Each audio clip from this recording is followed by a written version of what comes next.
ఇటీవల కాలంలో చిన్న పెద్ద అనే తేడా లేకుండా నూడిల్స్ను ఆహారంగా తీసుకునే వారి సంఖ్య పెరిగిపోతుంది. అయితే నూడిల్స్ని అతిగా ఆరగిస్తే మాత్రం గుండెకు ప్రమాదం తప్పదని వైద్యులు హెచ్చరిస్తున్నారు. టీవీలలో 2 నిమిషాలలో నూడిల్స్ తయారు చేయొచ్చు అని ప్రకటనలు వెలువడుతున్నాయి. వాటి రుచులు పిల్లల్ని బాగా ఆకట్టుకుంటున్నాయన్నది నిజమే. పులుపు, ఉప్పు, కారం నిండి ఉన్న నూడిల్స్ని ఆస్వాదిస్తూ తినడం పిల్లలకు అలవాటు.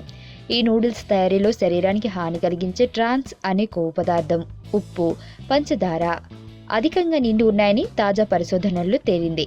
ఇలాంటి ఆహార పదార్థాలను పిల్లలు, యుక్త వయస్కులు ఎక్కువగా ఇష్టపడి తినడం వల్ల చాలామంది ఒబిసిటీ మొదలైన వ్యాధుల బారిన పడుతున్నారు.